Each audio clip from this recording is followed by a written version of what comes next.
Hey guys, welcome back to Clownfish TV. This is Neon. We're going to talk about Final Fantasy VII Remake again because there's some new information about how Square intends to roll out this remake, which is supposed to be a remake of the entire game. And we're going to talk about whether or not it's an actual remake, but we're going to talk about how Square is going to be Square Enix and decide they're going to roll this out in little itty bitty bits over the course of God knows how many years, and how it's not going very well with even the friendly media outlets aren't taking very kindly to this. Originally, a lot of people had it in their heads that it was going to be 3 games, a part 1, 2, and 3, maybe spaced out a year or 2 apart.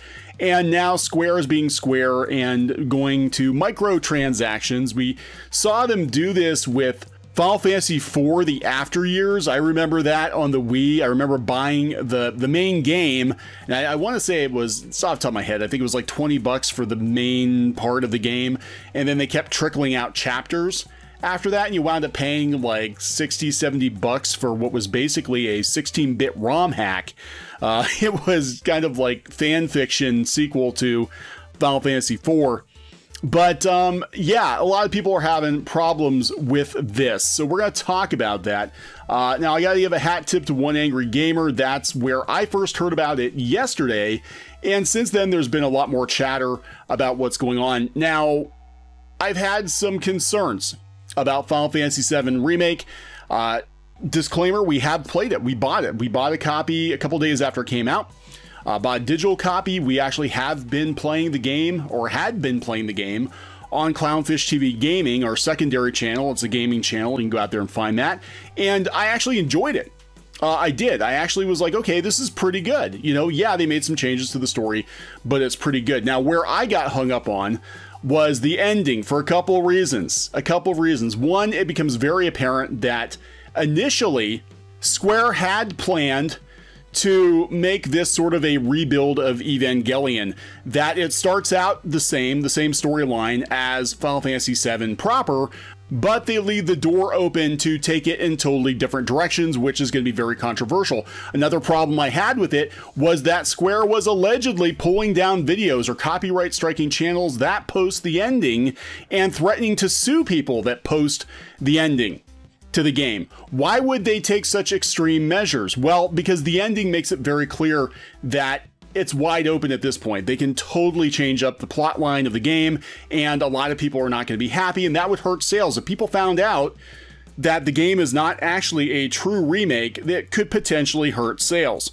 But now it seems like they're walking it back. There has been significant backlash from people about saying, hey guys, you promised us a full remake of the game, an actual legit kind of one-to-one remake. And I understand when you're dealing with a current generation console and you're dealing with a game from 20 plus years ago, there are going to be changes. But the changes that I think they had in store were going to be pretty extreme. And it sounds to me like they're walking it back. But unfortunately, while they walk that back, they're going to give us little itty bitty chunks of Final Fantasy VII over the next couple of years, because this is Square we're talking about. Remember when Square, back from like 1997 to 2000, 2001, used to drop several excellent games every year? Somehow they got that done, and now it takes them freaking 10 years to get a Final Fantasy game out the door, and it's never done.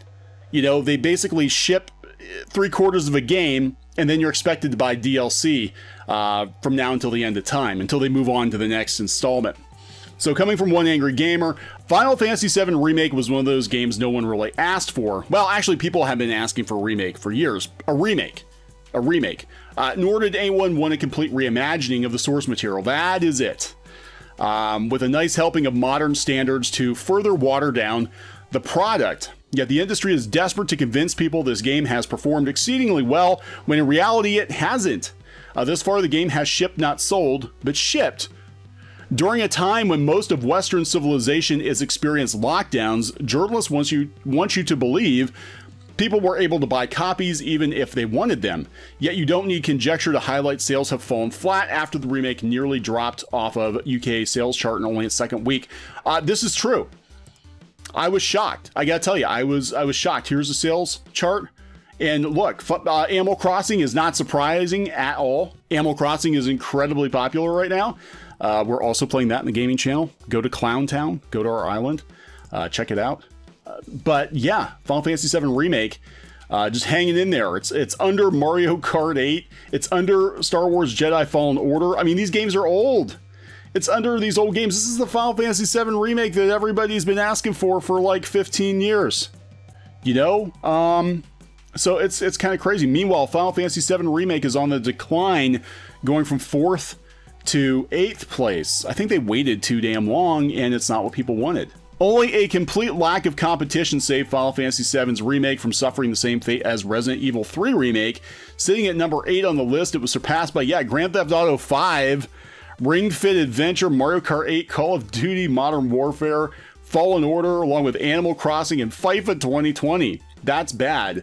Being outperformed by titles that have been out for years is very indicative of slow sales performance in the second week. Now, Square has decided they want the original fandom back and have changed their DLC plans going forward. According to the latest issue of Ultimania, as translated by a Twitter user, I'm not even going to attempt to pronounce that, the executive producers detailed how plans had changed. No longer is the game going to have 3 parts. Future parts will be shorter, while sticking true to the original game's narration going forward. Future parts will be shorter and sticking true to the original game's narration going forward. This is what they should have done the first place. Actually, no, what they should have done the first place is just give gamers a 1-to-1 remake with better graphics, maybe a little more story, and do it 10 years ago. People would have been happy. But nope, we can't do that. This is Square Enix we're talking about.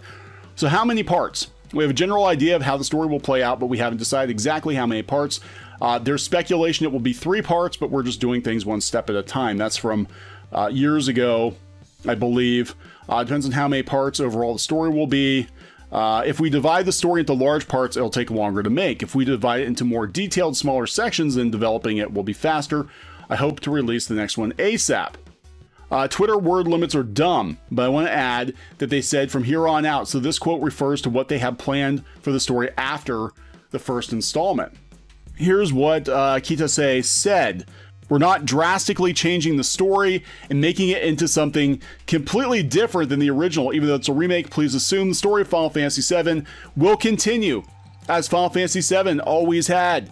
They're walking it back. They had these time ghosts that showed up in the first game that supposedly were going to alter the story because they defeated them, so now they could go do whatever the hell they want to do. Again, more like Rebuild of Evangelion than a true Final Fantasy VII remake.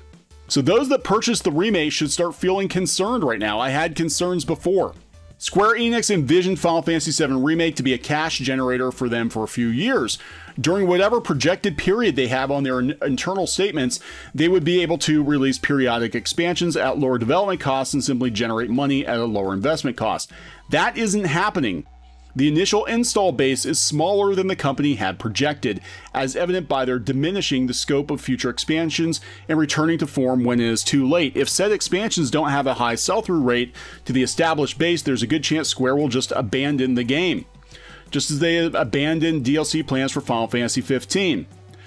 Alternatively, Square could be stuck in a contractual obligation to wrap up the narration at their expense, an issue that wouldn't have happened if Square hadn't decided it wanted a newer audience for an episodic game they assumed would have every classic fan they flipped the bird to return to buy. Yeah, this is a problem. And you know what? The media outlets that normally would be like, go Square! They're not happy either. Destructoid, they start with, what the hell is going on here? Not changing the story, they're walking that back in the smaller chunks. Destructoid says there's so much to unpack there, and we might have months to years to process it. I'm still in shock that the Final Fantasy VII Remake box art makes no mention of a part 1 of the story until you read the back, where in small print it calls it the first standalone game in the Final Fantasy VII Remake project. If you're a Destructoid reader, you're probably aware of that far in advance, and folks seem to be really taken with the first part so far, myself included. Yeah, I'm not going to deny that they did a good job with it. They dropped the ball at the end. I don't agree with them suing YouTubers who stream the ending. I think that's a colossal dick move. But the average person is going to buy it thinking it's all of Final Fantasy VII. I hadn't even thought of that because I knew that they were breaking it into multiple parts. But this is, a lot of people are going to be like, what the hell? It's just Midgar. That's literally all this is the Midgar part of Final Fantasy VII. Time will tell if this multi-part gamble pays off. I think it was a bad idea. I think it was a bad idea. As an avid TV watcher who has just suffered through many cliffhanger endings followed by cancellations, that worst case scenario seems almost impossible. Like Square Enix wouldn't allow it to happen, but given how the stark departure of Tabata caused Final Fantasy XV's planned DLC to completely crumble in his wake, I hope they have a backup plan. Yeah, I mean, is it possible that it's going to take them freaking 10 years to get this shit done? It's totally possible. But they were crowing about the sales. They were crowing about the sales, and it doesn't look like it's doing as well as people were thinking it was going to do.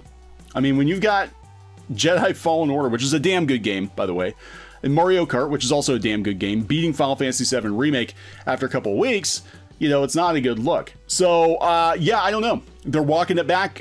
Do people care? Are you guys playing Final Fantasy VII? Are you going to stick it out if it takes them 10 years to get the game done? You know, I don't know. I don't know how I'm feeling about it. We were going to play more on the channel. I really have to think about it. Again, I have a huge issue with them threatening to sue YouTubers. I think that's so stupid because YouTubers help promote these games. A lot of games can owe almost all of their success to YouTubers spotlighting the games. But Square seems like they're a little too big for their britches these days. I don't know. I don't know, guys. I'm going to wrap it up. We'll talk later. Hey guys, thanks for watching Clownfish TV.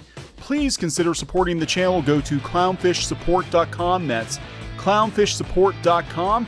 And if you want to join our community, go to clownfishtalk.com. That's clownfishtalk.com. Please subscribe, ring the bell for notifications. We will talk to you next time.